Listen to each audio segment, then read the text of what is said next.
What up? So last thing, we're just gonna do like the common misconceptions of our indoor soccer.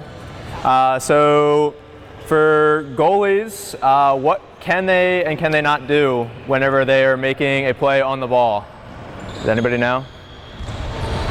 What's their movements? Is it sides, forward, just side to side, right? All right. So then moving on, we have fly subbing, so middle of the play. They're not waiting for a dead ball, except for goalies, because they have to change out their pennies and take off a penny for that. What else? Picking up a ball to play back to the goalie. Obviously, that's a handball. If they pick it up, that's at the spot. If that happens, if it's within the 10 paces, right? Do we do 10 paces still for indoor? 10 feet. 10 feet. Okay, so like 10 feet. If it's within 10 feet of the goal, they can go, a player can go on. What? What do you ask? For distance, for a free kick. 10 feet away from the kick. Yeah. But what? So in outdoor soccer, it's 10 yards, and indoor. Okay, it's 10 feet. So yeah, so indoor 10 feet. But if it's within 10 feet of the goal, then the players can be on the goal line with the goalie. Yeah. Going back to the last one, is there a limit on how many times you can sub the goalie in a game? No, it's got to be more on a dead play though. So that's kind of more limiting. That includes if you're subbing a goalie from somebody on the field or on the court going back into goal, that's still got to be on a dead ball. We're not going to let them swap that in the middle of play. Just because what's going to happen is they're trying to do their swap. One's taking the penny off, one's putting the penny on, and while they're doing that, the ball goes back down to the score, and then they're going to be like, why did you score that? What is the goalie? But just to prevent that from happening, we only let them sub that on dead ball. Yeah. Sure, the gender rules, like make sure it's a girl can answer a girl and a boy can answer a boy. Yeah, so I don't know if that's on your sheet. It doesn't matter for goalie, right? It can be a guy or a girl. So it depends. So last year it was 2 on the court for males, 2 females, and the goalie was either. Now it's just 3 and 2. So as long as there's 3 and 2 out there, it's okay. One of the girls can be on the court, the other one in the goal. And 3 on the court. So if that's the case, then you have to make sure that the goalie's on the line. You have to keep the 2 out there. I'm not gonna lie, I just now saw this. How do you restart it if the illegal sub happens? Is it just a free kick the other way? All right, so yeah, so if it's an illegal sub, you just blow the whistle, and then it's just a free kick for the other team for the illegal sub. Yeah. You can use an advantage here though. So if they've got a chance to score, and there's an illegal substitution happening, I'm not stopping the play for the illegal substitution. I'm going to see if this team scores or not. If they don't score, I'll stop the play, I'll take care of the illegal substitution, and I'll give them a kick from the illegal substitution spot. If they do score, then the team got away with illegal substitution. There's no need to do anything about it, but have a word with them. Be like, hey, I need you all to help me out next time and do this properly. Yeah. And is so question, test your knowledge. Is every handball illegal? Like every ball that like hits their arm, is that necessarily a handball? Regular player. There has to be intent, okay. Yeah, I'm seeing a lot of no's and a couple of yeses. So what are the 3 things that constitute a handball? Anyone remember? Testing it with your Huh? Intent? Yeah. It was. Yeah, it's intent, time to react, influence on play, and position of hand. So, like, if someone like kicks it and it hits someone's arm, you're not gonna be like, oh, handball. Like that's obviously they're not like going for it, you know. So that was it.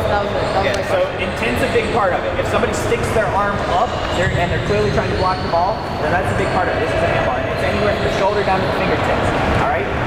So this is an unnatural position for the hand. This is kind of the more technical term for it. This is an unnatural position. This is the position of the hand that she talked about. That's kind of where the intent comes in.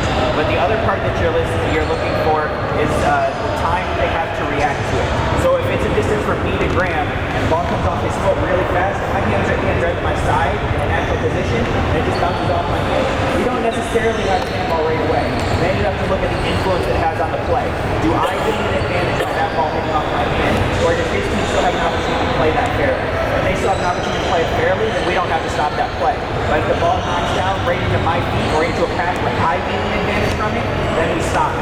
All right, so it's a multi-layered process for a handball. It's not as clear cut as everybody always thinks it is, but you'll kind of notice it as you start officiating when you notice, oh, that his hand is off to the side, he didn't get any advantage from it. Like, I don't need to stop the play for that. I don't need to disrupt the flow of this game for that. All right, any questions about that? What's y'all's rule if somebody intentionally blocks? Like, is it immediate yellow? I do an immediate yellow if they're intentionally blocking it. If it's a dog, so denying goal scoring opportunity, then it's immediate red. But if it's just a slow play and they're intentionally blocking the ball, yeah, I go with that. I'd be, well, okay, never mind. That makes no sense. All right, so then moving on, obstruction versus shielding. So a lot of that comes whenever we're getting closer to walls because we're waiting to see if it's going to be a weird bounce off the wall. So a lot of times it's coming in, not getting a lot more space away from the ball where it's getting out of the reach. And that's where you're going to want to be calling shielding there. Yeah. Do you have any comments on that? I don't know. I never really, obstruction versus shielding, I never really had too much of it. We talked about it a little bit yesterday, but for everybody that wasn't here yesterday, so if Jarrett has the ball and he's trying to run past me, and I notice he's trying to run past me, and I'm coming in from the side, and I don't make any attempt to get to that ball before him, and I just look at him and I cut him out and then go get the ball, and that's taking away his freedom of movement. That's obstructing him from being able to go where he wants to go. So the biggest way that you're going to identify obstruction is where the players look. So the players are going to see where the ball is, and then he's going to look for the player, and he's going to make a play on the player instead of playing the ball. So that's going to be obstruction. Now, if we're just going down the court and I've got the position already on a loose ball, and Jarrett's behind me, I'm allowed to shield him from this ball as long as I keep playing it in front of me, and my focus is on the ball and not necessarily the player. So the biggest part is playing the ball versus playing the player with obstruction. Yeah. Any questions about that? Do we have to call it a sales obstruction, or do we just like blow our whistle? You'll just blow your whistle. You don't necessarily have to say anything for any calls you make in English soccer, which is kind of nice, but teams are going to want an explanation at times. So if they do ask you for an explanation, just say 42 is obstructed to 24, so you still have to position quickly.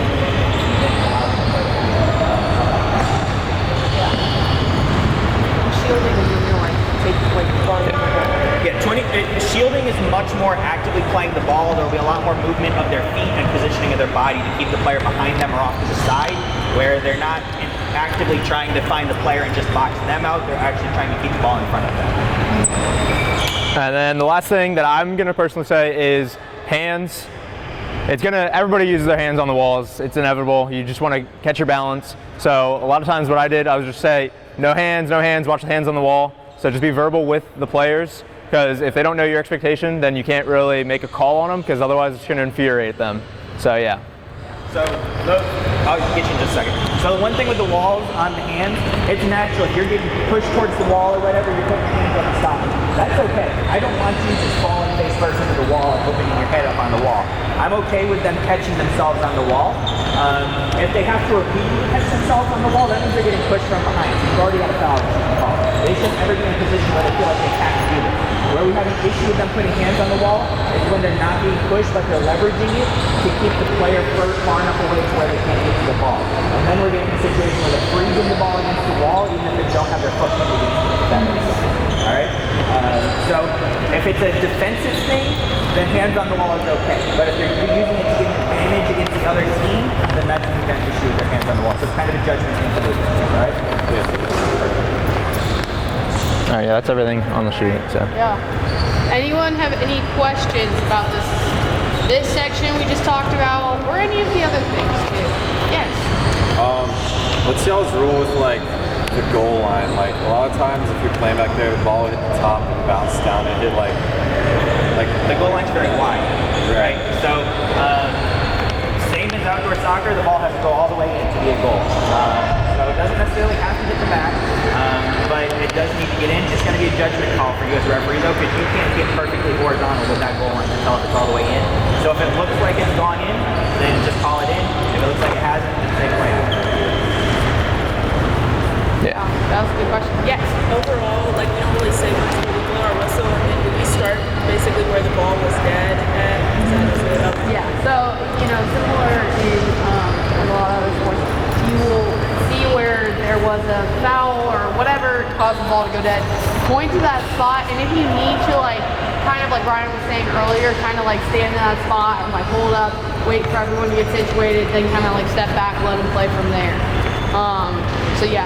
So yeah, it's not too hard. You don't have to be too verbal. You just basically, as long as, the biggest reason is knowing why you made the call, so that when you stop the play, like you don't have to, it's not like in basketball where you're like, 24, travel, whatever, like you just have to call it dead and then be like, it's going this way. But know why you made the call, so that if people, because a lot of times supervisors like us, if you give a card or you're calling a foul or someone fouls out, we have to put down why, and we have to go to our bosses the next day and say like, this was absolutely valid, or like, no, this wasn't valid, this person should continue to play.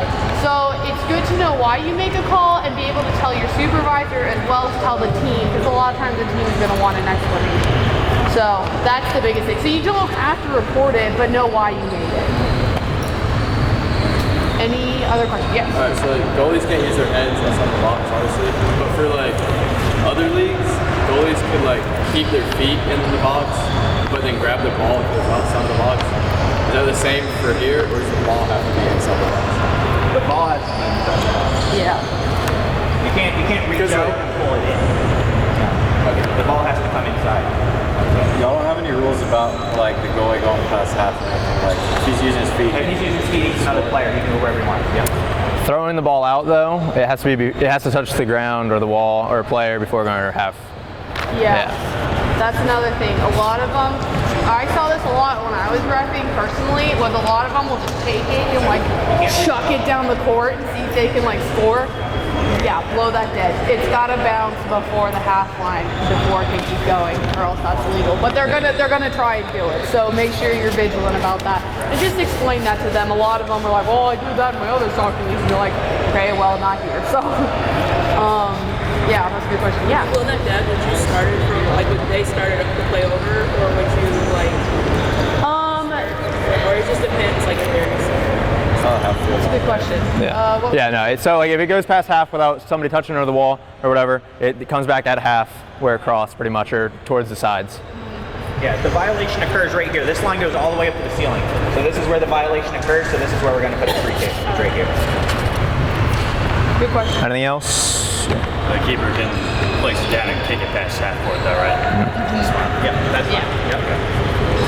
He can't drop kick it though. If he's going to put it down and kick it, he's got to put it down and kick it. He can't just drop it. Anything else? Great question. He gets a pass from someone who hit the ball with his head, or it's the ball is in the air, can he like grab it? Only the head. So the head he can do, chest he can do, so Oh, yeah, he chest. can do, off the feet.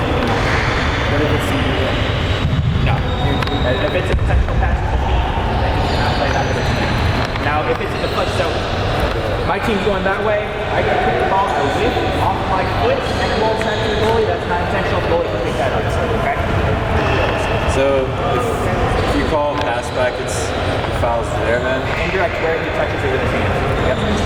So that's where that 10-foot, everybody goes on the line rule comes in. That's a tricky one though. If it's in the box, that's not a penalty kick. It's an indirect kick where he picks it up. That one will never be a penalty kick. So you have to be aware of that.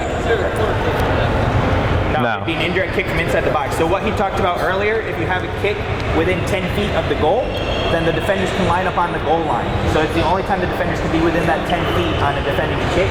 So they can be on the goal line. They can't move forward until the ball is kicked. Right? But that is an indirect one from inside the box. It's kind of a weird situation. It's also, if nobody touches an indirect kick whenever it's in that situation and it goes in the goal, it's same spot and it's going the other way because it's not a goal because nobody touched it, so it's not a live ball yet. It's a goal kick.